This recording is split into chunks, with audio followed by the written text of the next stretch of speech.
Good afternoon, everybody. Good to see you all. President Trump is in charge, and America is back. This week further demonstrated that the Trump effect is real. Over the weekend, Americans celebrated the return of American-Israeli citizen Keith Siegel and two Israelis who were held captive by Hamas terrorists since October 7th, 2023. President Trump and his administration worked diligently to secure their release and are committed to freeing all remaining hostages. Yesterday, as you all know, President Trump held his first foreign meeting at the White House with Israeli Prime Minister Benjamin Netanyahu. And as the president said, the bonds of friendship and affection between the American and Israeli people have endured for generations and are absolutely unbreakable.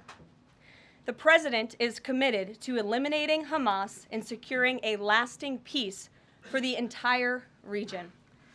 The historic proposal for the United States to take over Gaza, announced by President Trump last night, underscores this commitment. Insanity is doing the same thing over and over again and expecting different results. President Trump is an outside-of-the-box thinker and a visionary leader who solves problems that many others, especially in this city, claim are unsolvable. We've already seen the results from President Trump's bold peace-through-strength diplomacy on the world stage. In response to President Trump's tariffs this week, both Mexico and Canada took immediate steps to alleviate the illegal alien migration and flow of deadly drugs, particularly fentanyl, into our country. Mexico's President Claudia Sheinbaum agreed to permanently supply 10,000 Mexican soldiers on the U.S. border who will be specifically designated to stopping fentanyl and criminal aliens from pouring into our country. And Canada's Prime Minister Justin Trudeau agreed to appoint a fentanyl czar, list cartels as terrorists, and increase resources to assist the 10,000 frontline personnel at our northern border with Canada. In recognition of these steps, President Trump paused the implementation of tariffs for 1 month while negotiations continue and final deals can be structured. Throughout the transition and during his inaugural address, President Trump made it known that the United States cannot and will not allow the Chinese Communist Party to continue with its effective and growing control over the Panama Canal.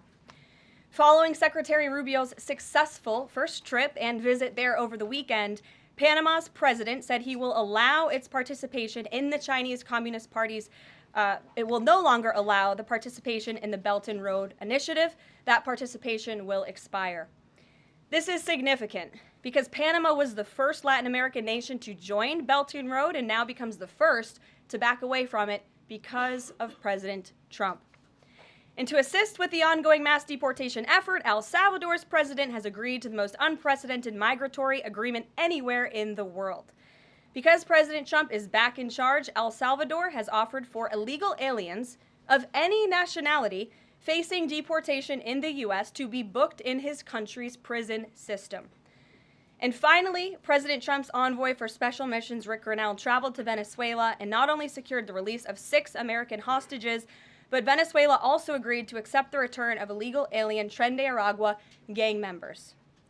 All of these incredible victories prove how well President Trump's peace-through-strength approach is working. And the days of weak American leadership are over. In another success story this week, efforts to seal the border, halt the invasion, and carry out the largest mass deportation campaign continue at lightning speed. Customs and Border Protection has approximately 79 miles of new border wall projects already underway in various stages of construction and planning. The first flights arrived to Guantanamo Bay yesterday afternoon out of El Paso. And who were some of the passengers aboard, you may ask? There were 10 members of the transnational gang Tren de Aragua on this flight.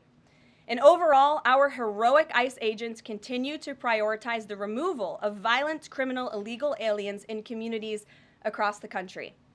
On February 3rd, ICE Dallas arrested a citizen of Nicaragua who has been convicted of sexual assault, strong arm, and lewd acts with a minor and sentenced to 15 years in prison. ICE Los Angeles arrested a Mexican citizen who has been convicted of lewd acts with a minor and sentenced to 364 days. And ICE Atlanta arrested a citizen of Mexico who has been convicted of homicide by vehicle and hit and run and sentenced to 6 months confinement. And ICE New York arrested a Venezuelan national and known TDA gang member who has a prior criminal conviction for assault in the 3rd degree causing physical injury. Americans are safer every single time one of these criminals is arrested and deported from our country. On another important and ongoing topic, the Senate is working fast to confirm President Trump's exceptional cabinet nominees in the face of relentless media smear campaigns. As of right now, 12 members of the president's cabinet have been confirmed, most recently Pam Bondi, who, as you all know, I was just in the Oval Office for that swearing-in ceremony surrounded by Pam's lovely family, and we look forward to watching her serve as the Attorney General of the United States.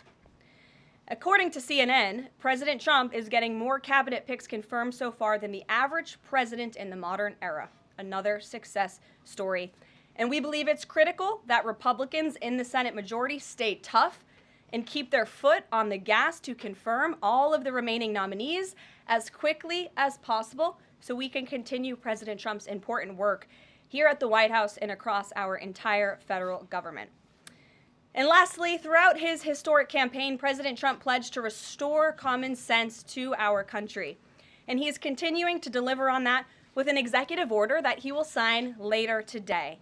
The president will be signing an executive order keeping men out of women's sports to defend the safety of athletes, protect competitive integrity, and uphold the promise of Title IX. This common sense action from President Trump ends the disgusting betrayal of women and girls by the previous administration, who for years catered to radical activists who wanted biological males to be treated as women in workplace showers, competitive sports, prisons, and even rape shelters. Gender, ideology, insanity is over. Submissions from individuals across the country interested in participating in our new media seat at a future briefing continue to flood in. We are at more than 12,000 and counting. If you're watching right now and are interested, you can continue to apply on our new media website, whitehouse.gov/newmedia. And in the seat today, we have a longtime national television broadcaster. I'm sure many of you recognized her when she came in, Sage Steele, who is now the host of an incredibly successful podcast, The Sage Steele Show, on YouTube and all podcast platforms. And previously, Sage was a fixture at ESPN from 2007 to 2023, primarily hosting SportsCenter, which we all know well, before leaving the company to exercise her First Amendment rights more freely. We are honored to welcome her to the briefing room today. She will be joining the president at the big EO signing later this afternoon. I know many of you will be there as well. So Sage, why don't you kick us off on this very exciting day for women and girls across the country. Thank you for joining us. It is exciting, and Karoline, thank you for welcoming people like me with a little bit of a different perspective, different background in this seat. It really does mean a lot. Thank you. Obviously, the House already passed the Protection of Women and Girls in Sports Act, which was a really big step for women and girls. So far, the Senate, as we know, has not brought it up to vote. We all know executive orders can be overturned, so I'm wondering how important it is to the president to get Congress to bring this, to pass legislation. So there are no instances like the past administration that really tried to destroy Title IX. It's incredibly important that Congress immediately acts on this priority. I think the president is really setting the tone, making this a very immediate priority for this administration, just as he promised to do on the campaign trail. And I'd like to get into the executive order a little bit because it is the news of the day here at the White House, and talk about what this executive action will actually do. So the executive order that the president will be signing later this afternoon, as I said, upholds the promise of Title IX. It also will require the DOJ to abide by the nationwide previous administration's illegal Title IX rewrite that would have dissolved single-sex spaces and opportunities. It also requires immediate action, including enforcement actions against schools and athletic associations comprised of schools that deny women single-sex sports in single-sex locker rooms. The executive order also calls for the convening of private sporting bodies in the White House. We want them to come to this campus so the president can hear in person the stories of female athletes who have suffered lifelong injuries, who have been silenced and forced to shower with men and compete with men on athletic fields across the country. Many of those women will be at the White House today. I encourage all of you in the media to actually talk to them, to hear their stories. And I would also just add one more thing. This is a wildly popular position with the American people. In fact, there was a new poll recently that showed the overwhelming majority of Democrats also support keeping biological men out of women's sports. And so I know the president is very excited about the bill signing that will take place at 3 o'clock this afternoon.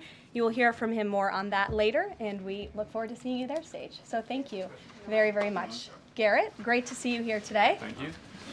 On Gaza, the president has spent basically his entire public career criticizing foreign entanglements, nation building, sending American troops to fight abroad, particularly in the Middle East.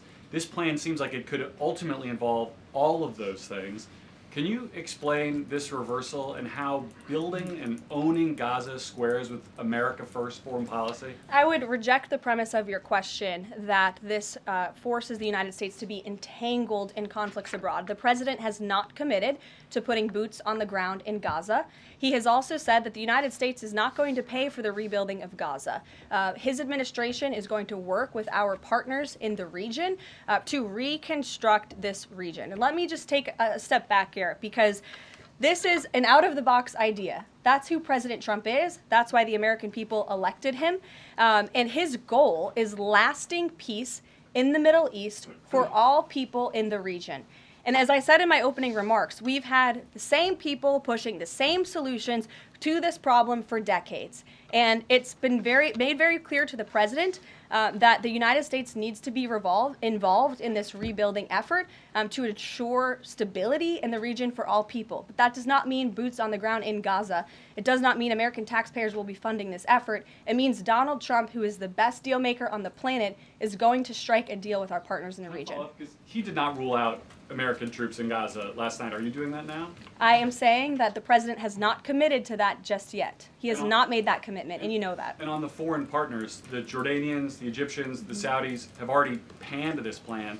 What foreign partners, if any, have expressed any interest in being part of it? Well, the president has said he's been socialing this idea for quite some time. He's been thinking about this. He said in his remarks last night, this was not a decision or an announcement that he takes lightly. And the president has already spoken to the President al-Sisi. In fact, that was his first foreign leader call. He's meeting with the King of Jordan, King Abdullah, next week. He spoke with the King of Bahrain. He spoke with the Crown Prince of Saudi Arabia. And he has made it very clear, he's been very vocal, that he expects our partners in the region, particularly Egypt and Jordan, to accept Palestinian refugees temporarily so that we can rebuild their home. I'd like to show you some images of Gaza that were taken. Fox News aired this. I mean, that is, as they put it, in an apocalyptic scene in Gaza. This is an uninhabitable place for human beings. Do you really think that families can live their dream in a region that looks like this, with no running water, no electricity? And the special envoy to the president, Steve Witkoff, recently traveled to Gaza, as you all know. And he came back with images that he showed the president of the dire situation here. And the president made this decision with a humanitarian heart for all people in the region. Peter. Thank you, Caroline. Are any officials here preparing to fight Democratic lawmakers in the streets? Absolutely not. So, And thanks for the question. Some elected Democrats are so steamed about Doge. Congresswoman LaMonica McIver says, we are at war. Ilhan Omar says, we might actually see somebody get killed. And Chris Van Hollen says, we have to fight this in the Congress. We have to fight this in the streets. So, what now? And may I just point out, if you heard that type of violent, enticing rhetoric from our side of the aisle, from Republican leaders on Capitol Hill, I think there would be a lot more outrage in this room today. It's unacceptable, the comments that have been made by these Democrat leaders, and frankly, they don't even know what they're talking about. Because President Trump was elected with a mandate from the American people to make this government more efficient.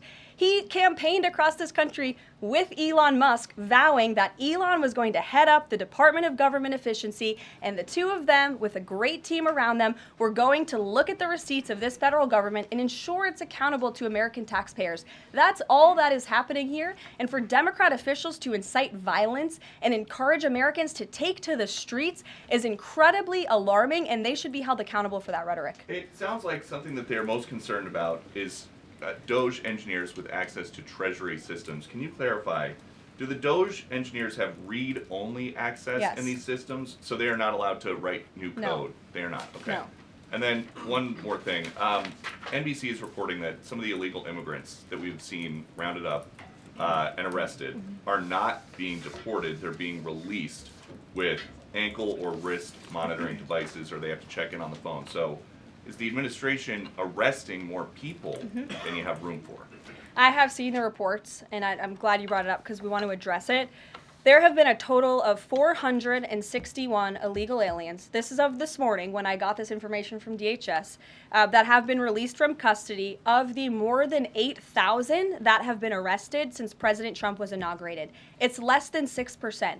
And there are reasons for their release. Some of the factors include a lack of significant likelihood of removal in the foreseeable future, lack of detention availability, which is something this president and this administration has been incredibly vocal about. We are doing everything we can to deport and detain illegal immigrants, but we need Congress's help to increase funding for Border Patrol and for ICE to increase detention capability in our facilities. And then other serious medical conditions have also been the reasons for some of the release of these individuals. But none of them have final deportation orders. Many of them are probably contesting their immigration status. I'd refer you to DHS for more details, but I did get that information because I knew it would be a question, so thank you. Sure. Caroline? Yes. The president and you here again today have made clear, given the devastation, you think Palestinians have no choice but to leave Gaza and go elsewhere. But Palestinians say this is their home. They don't want to go. The president last night said he's willing to use the military if necessary. Is the U.S. prepared to remove Palestinians from Gaza by force?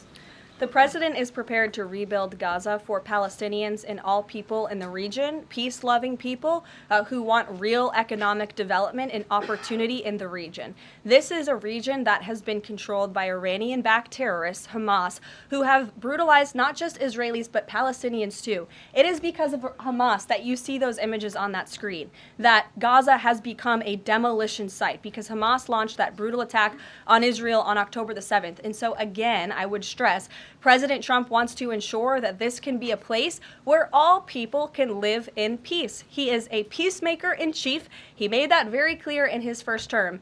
And as for how that will be accomplished, the president and his team are talking with our allies in the region to consider next steps. But should the American people be prepared to see U.S. military on the ground fighting a ground war against Hamas? Again, the president has not committed to U.S. troops in the region. But it is an option. I have said that the president has not committed to that yet. Sure. If I could just follow up on that, though, why not rule out the idea of committing U.S. troops? This has been a long-standing argument that the president has made really over the last decade or so, talking about endless wars and not something the U.S. wants. Why not rule out? Because I think the president is very good when he's making deals and negotiating not to rule out anything because he wants to preserve that leverage in negotiations. And so I think that's what he's doing here. If I Mary. can follow up on that, though, he also said that everyone loves this plan. He said that in the Oval Office this morning. Sure. In fact, the Deputy Prime Minister of Jordan called it a declaration of war on the Arab people. So how does he square the fact that even some Republicans on the Hill are objecting to this or questioning this? How does he square the fact saying everyone loves this plan? Well, King Abdullah of Jordan will be here next week, so I can provide you more context on the conversations he will have directly with the President of the United States after that meeting. And I would just point out that there's been a lot of leaders and officials all around the world who have doubted, I suppose, the deal-making ability of President Trump.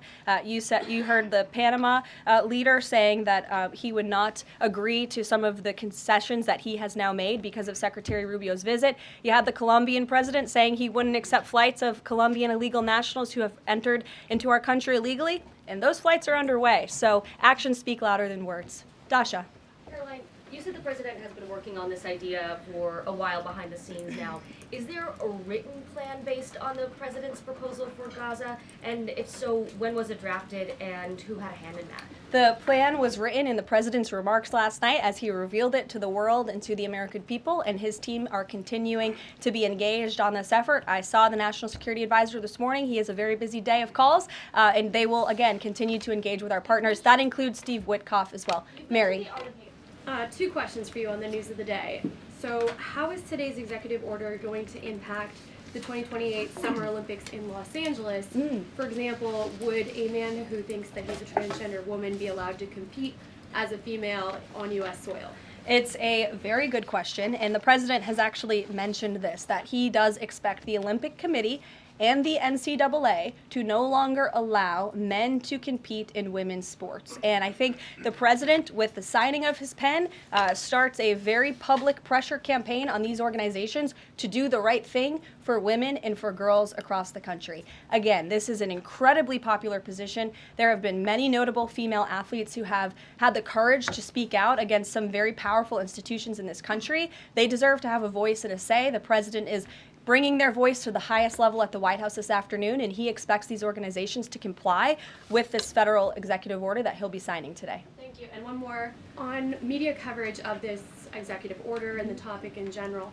What's the White House's view of framing that calls men transgender females or similar rhetoric coming from organizations like the ACLU and GLAAD? Well, it's been very clear. The policy of this administration is that there are only two sexes, male and female. Pretty simple. Brian Glenn. Yes. USAID has gotten a lot of attention in the last couple of days with some of these bizarre things that we've been, taxpayers have been funding.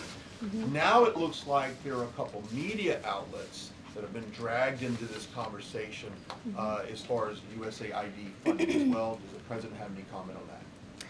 So upon coming out here to the briefing room, I was made aware of the funding from USAID to media outlets, including Politico, who I know has a seat in this room.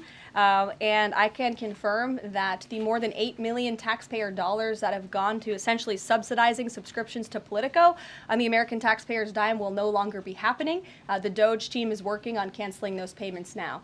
Again, this is a whole of government effort to ensure that we are going line by line when it comes to the federal government's books. And this president and his team are making decisions across the board on, do these receipts serve the interests of the American people? Is this a good use of the American taxpayers' money? If it is not, that funding will no longer be sent abroad, and American taxpayers will see significant savings because of that effort. Thank you. I'd like to give some love to the back row. I've heard that unfortunately they haven't been called on in years past. So Reagan, why don't you go ahead? Thanks, Caroline. The WHC announced that comedian Amber Ruffin, who has called the president a toddler with his pants pulled down, will be the entertainment for this year's Correspondents' Dinner. Does the White House have a reaction to this choice, and will the president be attending the dinner this year? Certainly an interesting choice. I have the president's invitation on my desk. I have the invitation for myself on my desk as well. Haven't talked to the president about it. When he makes his decision, I will let you all know. But definitely an interesting choice of the comedian. I'll talk to the boss about it and see what we decide. Sure, go ahead. Yes, yes. On the executive order set to be signed today, you said that this will be enforced. Can you spell out for schools and the public how exactly the administration plans to enforce this, even at the local level? And on top of that, there are human rights groups who say that this could expose kids to discrimination. What is your response to that? I think kids have already been exposed to discrimination, especially young women and girls who have been forced to shower in locker rooms with biological men, who have been forced to compete on playing fields with biological men, which is incredibly unfair and unsafe, and again, an incredibly unpopular policy with the American people. As for the actions that this executive order takes, I already laid those out at the beginning of the briefing. I'm happy to give you a copy of this fact sheet so you can let your audiences across the country know. What's your message to schools who don't comply with this? They should, because it's going to be federal law in about an hour and a half. So your colleague to your right, to my Thanks, left. Caroline. Yes. Taylor with Spectrum News. You talked a bit about DOJ. Elon Musk is currently a, quote, special government employee who also owns companies that have billions of dollars in federal contracts. You said earlier this week that he has abided by all applicable federal laws, but what steps is the Trump administration taking to address that conflict of interest? The president was already asked and answered this question this week, and he said if Elon Musk comes across a conflict of interest with the contracts and the funding that DOJ is overseeing, then Elon will excuse himself from those contracts. And he has, again, abided by all applicable laws. In the back left, go ahead. Trade advisor Peter Navarro, when asked about the External Revenue Service today, said, quote, we're going to collect a lot of tariff revenues and we're going to get tax cuts out of it. Is it the official position of the White House that tariffs will lower taxes for Americans? The president has always been clear that he believes tariffs are a tax on foreign nations, and he's committed to cutting taxes for the American people here at home. He also believes tariffs are a great revenue raiser for this country, and that's exactly why he has committed to the creation of the External Revenue Service, which I think is a phenomenal idea. Or just go down the whole row. Go ahead. Tom Bateman with the BBC. Can you confirm that under the President's plans for Gaza, any and all Palestinians who want to stay in Gaza on their land will be allowed to do so? I can confirm that the president is committed to rebuilding Gaza and to temporarily relocating those who are there because, as I've showed you repeatedly, it is a demolition site. There is no running water. There is no electricity. The president wants these individuals to live in peace. He is committed to doing that with this very bold new plan, and we will continue to keep you apprised of updates as we receive them. Ed Lawrence, go ahead. Yes, go ahead, Ed. I appreciate it. Thank you.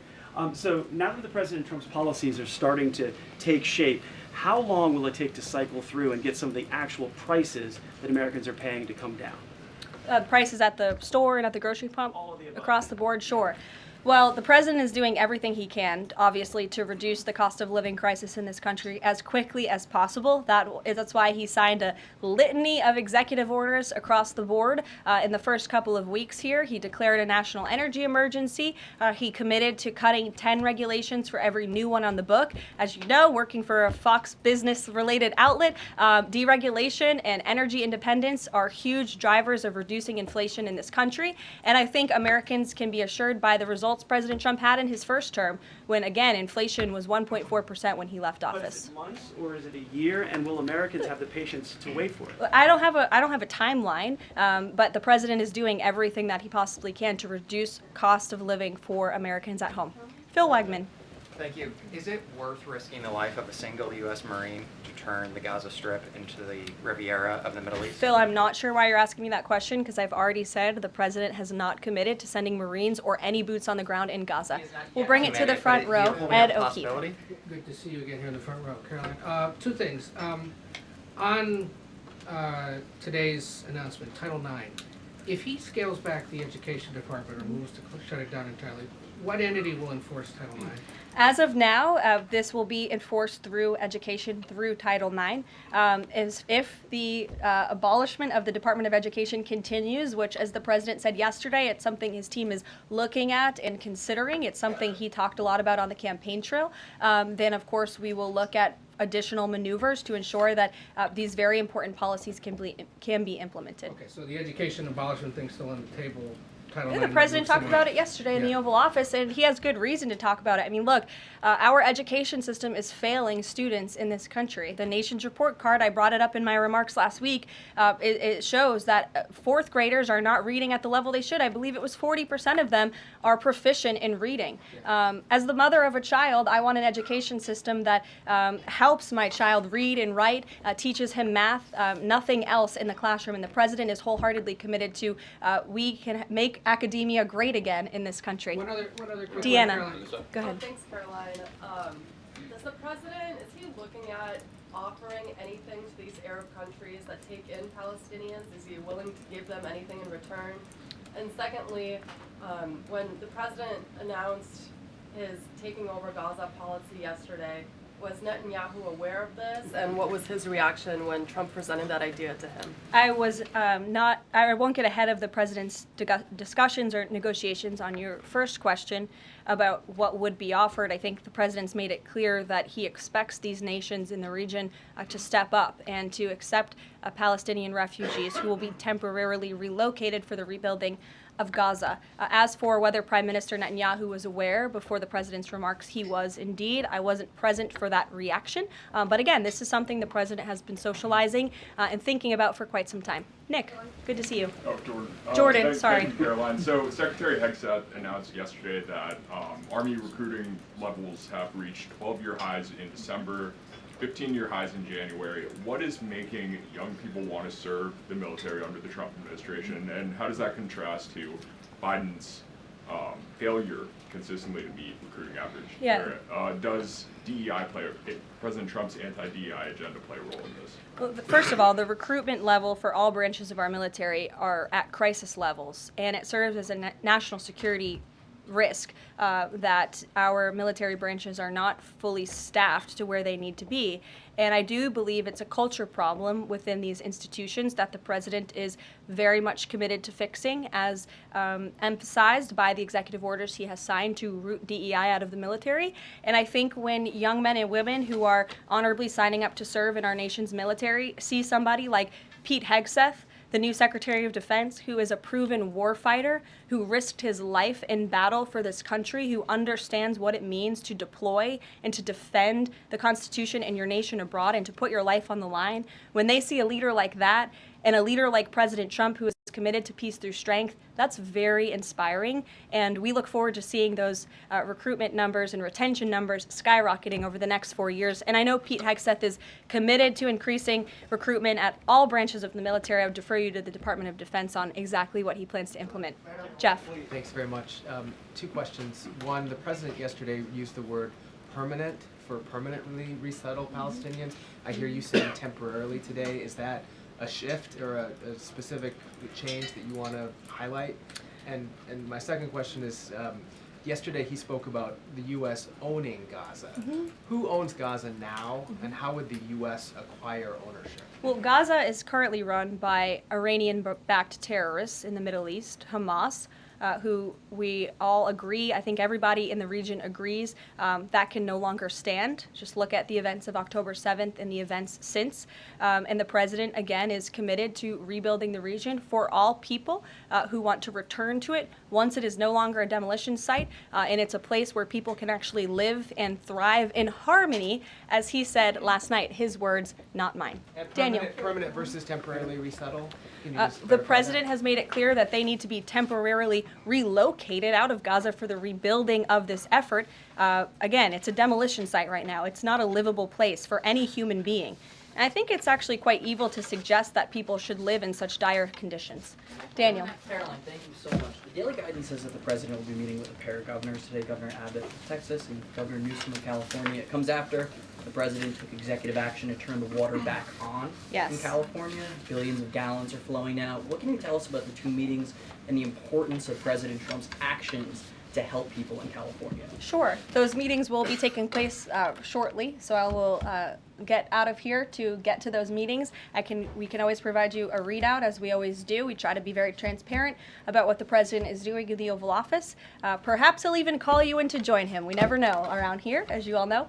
But Governor Abbott is obviously a great friend and an ally to the president. He has been on the front lines of the border crisis in this country. And as for Governor Gavin Newsom, well, the president is willing to work with anybody from blue states or red states to do its best for the American people. And he really enjoyed, the president really enjoyed his trip to Pacific Palisades last week. He felt very inspired by the frustration of the residents there, and he has been wholeheartedly committed to ensuring that the water is flowing in California to prevent these wildfires, and also that people have access to their properties. And he has continued to apply tremendous pressure to Gavin Newsom and also the Los Angeles mayor to allow private residents and property owners to access their property. He believes that's their right to do so, and they should be able to do it. And one more thing before I wrap up, because I do want to get to these meetings, and I will see you all at the EO signing later this afternoon. I would just say that you brought to mind California and North Carolina, who continue to be on our hearts, and the president and this administration are committed to ensuring that these individuals get the funding that they need. And I would just say a strong message to Democrats who are out there pretending to be outraged about the long list of crap that this administration is cutting, federal waste and funding, like $2 million for sex changes in Guatemala, $6 million to fund tourism in Egypt, $20 million on a new Sesame Street show in Iraq, $4.5 million to combat disinformation in Kazakhstan. I could go on, and I'm happy to provide this list to every single one of you. Democrats are outraged that the American people want to be, they want their taxpayers going to good uses, not stuff like this. But then they're very quiet about the fact that there are still North Carolinians and people in California who have lost everything, and in the last 4 years, this federal government did nothing to help them. This president will continue to put Americans first, and I think the successes of this week so far speak to that, and it's only Wednesday. So I'll see you guys later this week, and we'll see you this afternoon. Thank you very much.